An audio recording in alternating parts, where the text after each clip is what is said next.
classroom, strengthen the board for professional teachers, refine and expand the scope of the licensure examination for professional teachers to include separate examinations for early childhood education and special needs education,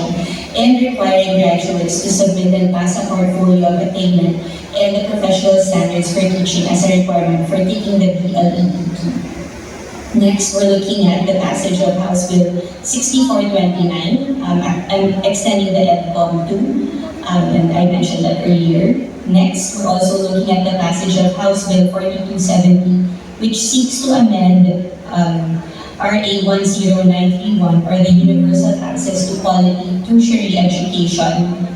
Act, to improve college subsidies in response to the EDCOM 2's report that tertiary education subsidy had not been prioritizing those who need it most as the law intended. And so by amending the WACT law, we can ensure efficiency, equity, and accountability in implementation of TES, the tertiary education subsidy, ensuring that those who are prioritized are students under DSWD's 4Ps, and what was then listahan but is not a community-based monitoring system list. Meanwhile, other measures such as the amendments to the Adopt a School Act to further strengthen the incentives for private sector participation in public educational institutions. The bill strengthening the complementarity of public and private sectors in improving student choice and the delivery of quality and accessible education across all levels. And the Pathways Bill amending RA 10533, or the K-12 law, are policy targets that will also be tackled in due course. Next, I'd like to talk about other impactful legislative measures that we moved on with EDCOM to support. So equally impactful in the bid to make education truly accessible is the passage of third reading of House Bill 4745, or the Last Mile School Act, last October, to ensure that education reaches the last mile in conflict-afflicted areas through the establishment of schools, access roads, electricity, and internet connection. Approved at the Higher and Technical Education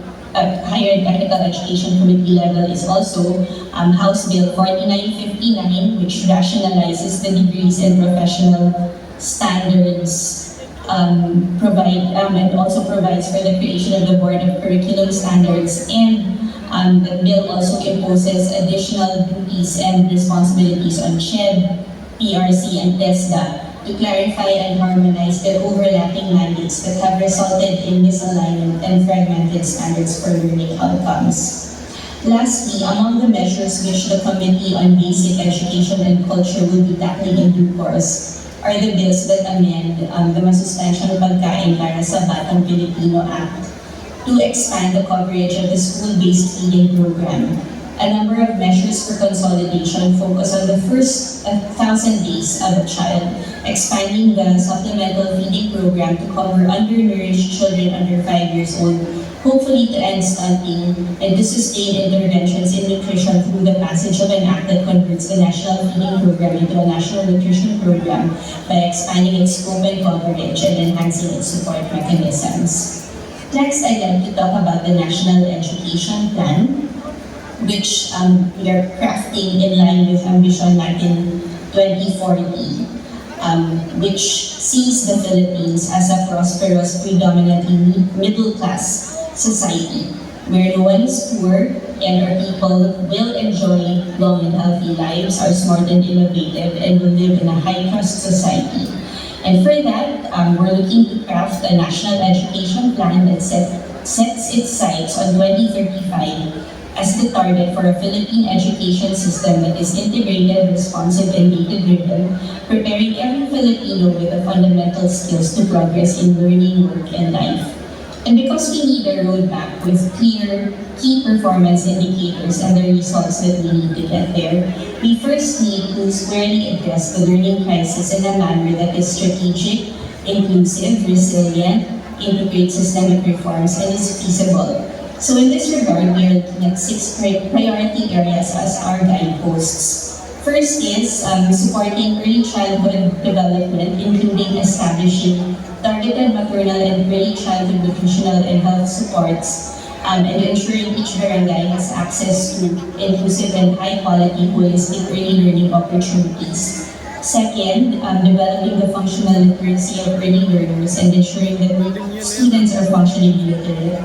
Third, developing critical thinking, creative thinking, communication, digital skills, and graduate readiness for employment, education, and TNET. Fourth, promoting inclusive learning, increasing the participation and completion of learners in inclusive education. Fifth,